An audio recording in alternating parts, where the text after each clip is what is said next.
오늘 말씀의 제목은 괴수에서 직분자로라는 제목입니다. 성경 말씀은 디모데전서 1장 12절에서 17절에 있는 말씀, 저와 여러분이 한 절씩 교독하도록 하겠습니다.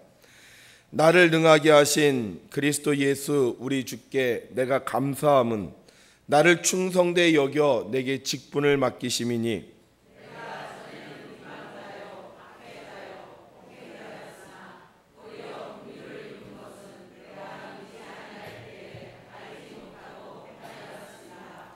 우리 주의 은혜가 그리스도 예수 안에 있는 믿음과 사랑과 함께 넘치도록 풍성하였도다.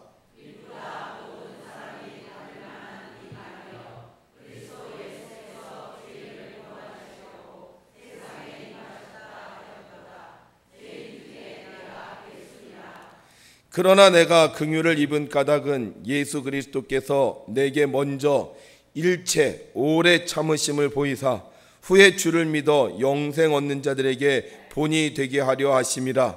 영원하신 왕 곧 썩지 아니하고 보이지 아니하고 홀로 하나이신 하나님께 존귀와 영광이 영원 무궁하도록 있을지어다. 아멘. 지난 한 주간 추석연휴를 맞이하여 하나님의 뜻대로 살기 위해 애쓰고 수고하신 여러분들에게 하나님의 크신 은혜와 사랑이 함께 하시기를 주님의 이름으로 축원합니다. 우리가 열심히 주님의 뜻을 이루기 위해서 노력할 때 하나님께서 우리를 통하여 이 대한민국을 지켜주시고 복 내려주실 줄로 믿습니다. 집에 가면 다 거울이 있습니다. 근데 이 거울은 여자만 보는 게 아니라 남자들도 보는데요, 남자들의 나이에 따라 거울을 볼 때 보는 신체 부위가 다르다고 합니다. 10대 때는 거울을 볼 때요, 남자들이 보통 얼굴을 본대요. 잘생겼어. 그리고 얼굴을 본대요. 그리고 20대 때는 이렇게 막 가슴에다 힘을 주면서 하면서 가슴 근육을 본다고 합니다. 그리고 30대 때는 내 배에 왕자가 새겨지나 안 새겨지나 왕자 복근을 보고요, 40대 때는 포기하고 툭 튀어나온 배를 쳐다본다고 합니다. 그리고 50대 때는 이마와 머리를 본대요. 저도 요새 머리를 자꾸 보거든요. 또 머리가 빠졌네. 그래서 머리를 보고요. 60대 때는 얼굴에 주름을 본다고 합니다. 그럼 70대 때는 뭘 볼까? 70대 때는 거의 안 본다고 합니다. 여러분, 그러나 하나님은 우리를 늘 보고 계십니다. 우리가 나이가 들어도, 우리가 힘들어해도, 때로는 우리가 지쳐 쓰러져 있을 때도 주님은 우리를 늘 보시고 우리를 도와주십니다. 오늘 이 시간 하나님께서 우리를 보시고 우리에게 힘과 능력을 주실 줄을 믿습니다. 언제나 좋으신 하나님을 향하여 우리 오늘도 두 손 들고 할렐루야로 찬양하겠습니다. 할렐루야! 아멘. 하나님을 찬양할 때 하나님 기뻐하실 줄로 믿습니다. 오늘 우리가 읽은 성경은 디모데전서입니다. 이 디모데전서는 사도 바울이 디모데에게 쓴 편지입니다. 디모데는 사도 바울의 제자인데 오늘 사도 바울은 이 편지를 쓰면서 하나님께서 나를 직분자로 세워주셨음을 감사합니다. 그러면서 자신의 과거에 대하여 말하고 있어요. 뭐라고 자신의 과거에 대하여 말하고 있냐면 13절에 보니까 이렇게 말하고 있어요. 내가 전에는 비방자요 박해자요 폭행자였으나 도리어 긍휼을 입은 것은 내가 믿지 아니할 때 알지 못하고 행하였다. 이렇게 말하고 있습니다. 여기서 우리는 한 가지 좀 의아한 부분을 발견하게 됩니다. 그것은 뭐냐 하면 사도 바울이 말하기를 자신이 전에 했던 일들은 자신이 믿지 아니하였을 때 행하여 한 것이라고 말하고 있다는 것입니다. 우리가 잘 알다시피 사도 바울은 유대인입니다. 난지 8일 만에 할례를 받은 사람이에요. 쉽게 말하면 모태신앙입니다. 모태신앙. 그리고 그가 다녔던 학교는 가말리엘이 선생님으로 있던 학교입니다. 그 당시 가말리엘은 바리새인으로서 모든 사람들에게 존경을 받고 있었고요, 사람을 살리고 죽일 수 있는 권한까지 가지고 있었던 공회원 중에 한 사람입니다. 그러니까 사도 바울이 다녔던 학교는요, 이게 보통 학교가 아니라 굉장히 유명하고 또 머리도 좋고 신앙이 좋은 사람들이 다니던 학교였다는 거예요. 게다가 사도 바울은 얼마나 하나님을 열심히 믿었는지 대제사장에 찾아가서 내가 무슨 일을 할 테니까 공문을 좀 써주십시오 이렇게 부탁을 하면 대제사장이 공문을 써줄 정도로 인정을 받는 그런 신앙이 아주 좋다고 평가받는 사람이었다는 거예요. 그런데 사도 바울이 이때 자신의 신앙에 대해서 말하는데 뭐라고 얘기하고 있냐면 그때가 내가 믿지 아니할 때였다라고 말하고 있다는 것입니다. 그 당시에는 믿음이 좋다고 생각했는데 그 당시에는 그 어느 누구도 무시할 수 없을 정도로 믿음이 최고라고 생각했는데 지나고 나서 생각해 보니까 내가 그렇게 믿었던 그때는 믿지 아니하였을 때라는 거예요. 열심히 공부했습니다. 열심히 하나님의 일을 한다고 했습니다. 또 하나님을 믿은 증거도 있습니다. 그런데 어떻게 그때가 믿지 아니할 때였다고 말할 수 있냐 하는 것입니다. 행동을 보면 알 수 있다는 겁니다. 사도 바울은 그 당시 자신의 행동을 고백합니다. 뭐라고 고백하냐? 내가 비방자요, 박해자요, 폭행자라는 겁니다. 포도나무는 포도 열매를 맺습니다. 사과나무는 당연히 사과 열매를 맺겠죠. 내 마음에 비방이 가득한 사람은 당연히 비방을 하게 되어 있고 다른 사람을 박해하고 싫어하는 마음을 가진 사람은 박해를 하게 되어 있고 폭력으로 가득한 사람은 폭력을 행사하게 되어 있습니다. 속에는 비방이 가득한데 다른 사람을 칭찬하기가 어렵고 속에는 다른 사람을 미워하는데 다른 사람을 위해 희생하는 것이 쉽지 않고 속에는 다른 사람을 죽이고 싶을 정도로 싫어하는데 다른 사람을 섬기는 것이 쉽지 않다는 것입니다. 물론 처음에는 가능할 수 있어요. 겉과 속이 다르게 행동할 수 있습니다. 그러나 완전한 열매가 나올 때는 그 사람이 어떤 사람인지 알 수 있는 것입니다. 사도 바울은 믿지 아니하는 사람이었습니다. 하나님을 믿지 아니하는 사람이었습니다. 어려서부터 신앙생활했고 좋은 학교에 가서 공부하고 열심히 하나님을 한다고 했지만 그는 하나님을 믿어서 한 것이 아니라 자기 욕심 때문에 자기 의를 세우기 위해서 자기가 잘난 척하고 싶은 마음이 강해서 그렇게 했다는 것입니다. 믿음은 행동으로 증명됩니다. 믿음이 있다고 하면서 다른 사람을 비방하거나 박해하거나 폭행할 수 없습니다. 믿음이 있으면 믿음에 합당한 열매를 맺게 되어 있는 것입니다. 사도 바울은 예수님을 하나님으로 믿지 못했습니다. 그런데 주님의 행동을 본 순간 사도 바울은 예수님을 하나님으로 믿기 시작했습니다. 그래서 그래 14절에 이렇게 고백합니다. 우리 함께 읽습니다. 시작. 우리 주의 은혜가 그리스도 예수 안에 있는 믿음과 사랑과 함께 넘치도록 풍성하였도다. 아멘. 여기서 주라는 말은요, 예수님만 상징하는 것이 아닙니다. 여기서 주라는 말은 하나님도 상징하고 있습니다. 그런데 이 주님의 은혜가, 하나님의 은혜가 예수 그리스도 안에 믿음과 사랑과 함께 넘치도록 풍성했다는 거예요. 그러면 어떻게 예수님에게서 믿음과 사랑이 넘치도록 풍성했느냐?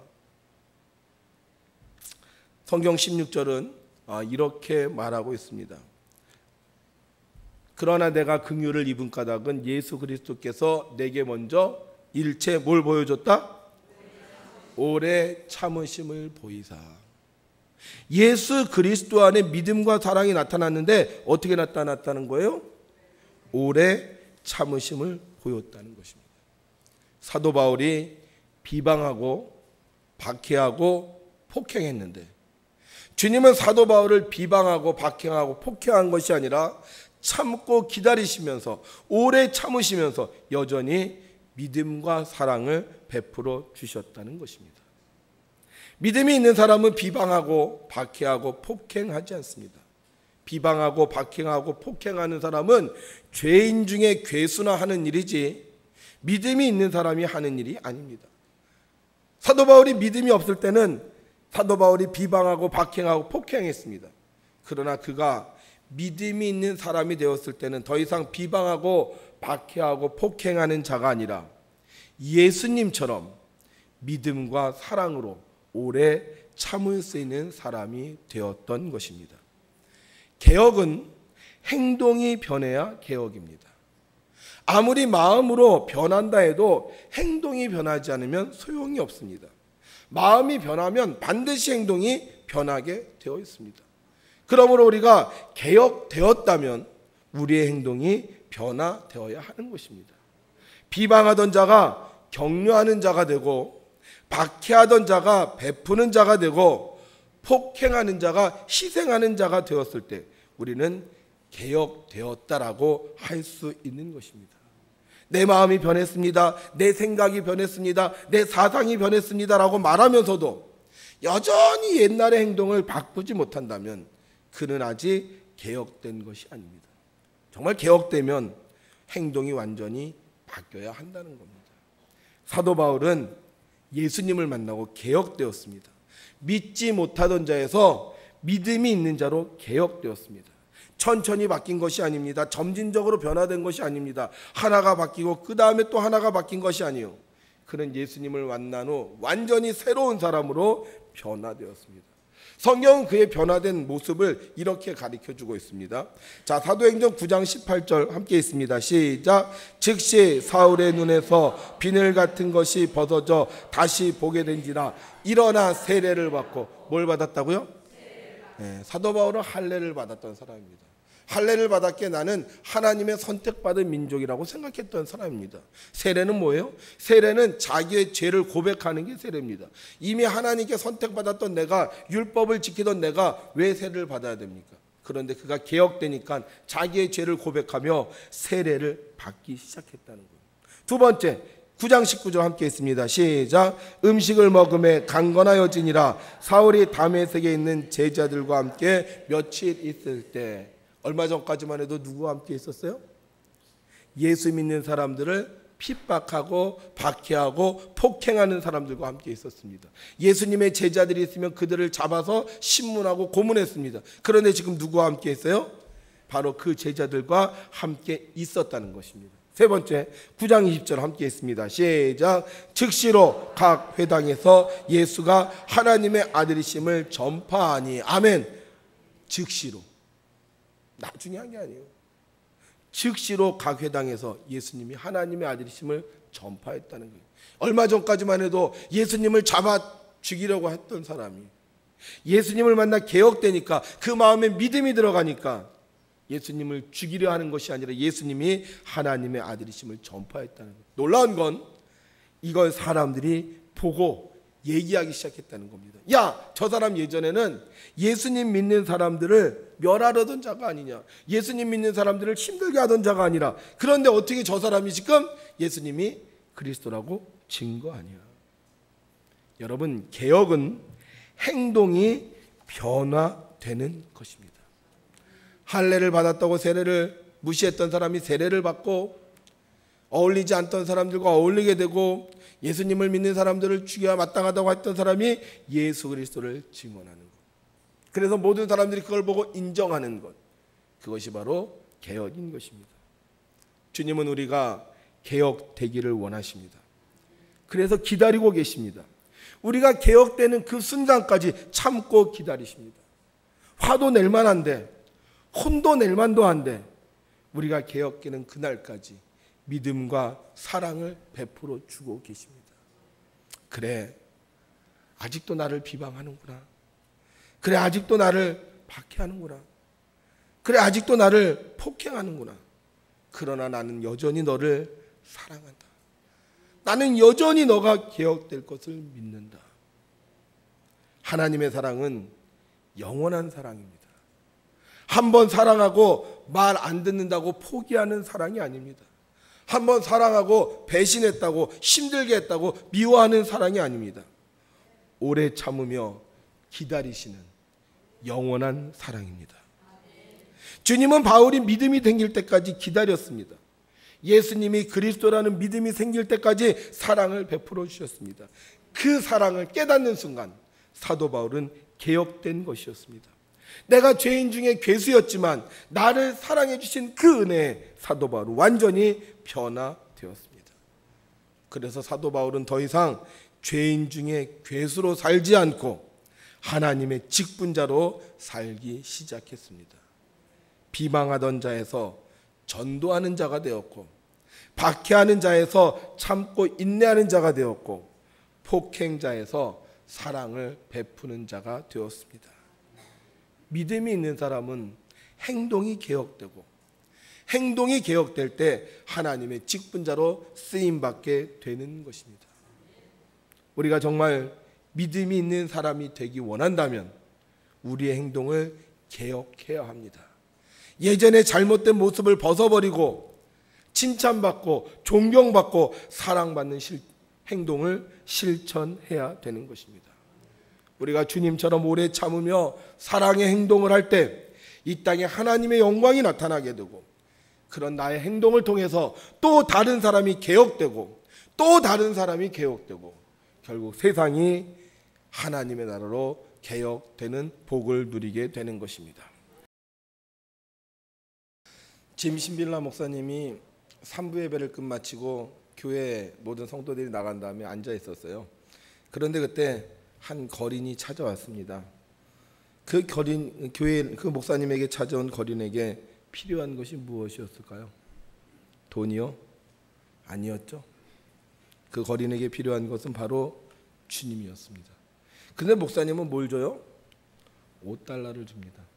어떻게 보면 그것도 굉장히 훌륭한 행동이라고 생각할 수 있습니다. 근데 목사님은 그 일로 주님 앞에 회개합니다. 왜냐? 목사님 생각에 그에게 필요한 것은 돈이라고 생각했기 때문입니다. 여러분, 돈이 있는 사람은요, 돈으로 해결하려고 합니다. 명예가 있는 사람은 명예로 해결하려고 합니다.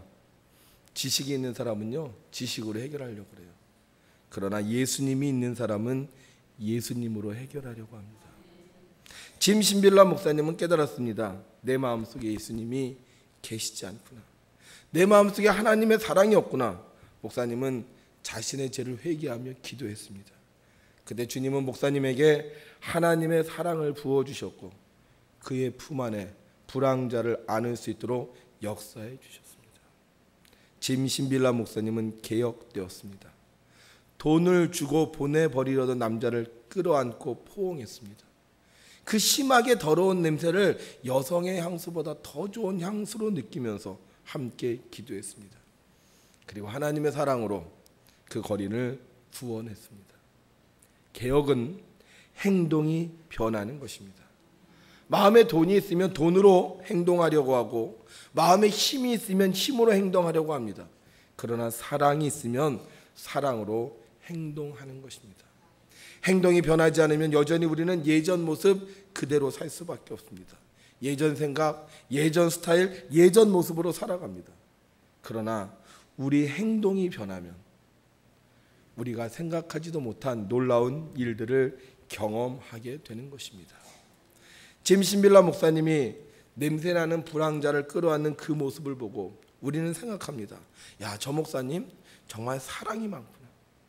그러나 아무리 짐 신빌라 목사님이 사랑에 대해서 말하고 사랑에 대해서 강의하고 사랑에 대해서 설교하고 사랑에 대해서 노래한다 할지라도 그 거린을 끌어안지 못했다면 우리는 그 사랑을 인정할 수 없었을 것입니다.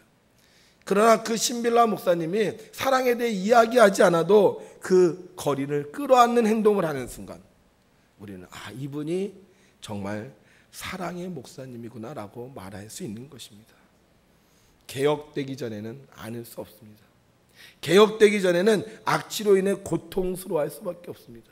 개혁되기 전에는 $5 돈 주고 쫓아보내면 그만이었습니다. 그런데 개혁되니까 자기의 몸으로 자기의 행동으로 그를 안고 함께 울며 기도하고 그와 함께 지낼 수 있는 것입니다. 개혁은 행동이 변하는 것입니다. 아무리 마음을 먹어도 행동이 변하지 않으면 개혁이 일어나지 않습니다. 아무리 말을 해도 행동이 따르지 않으면 개혁된 것이 아닙니다. 개혁은 나의 행동이 변화될 때 인정받는 것입니다. 우리 그런 말 하죠.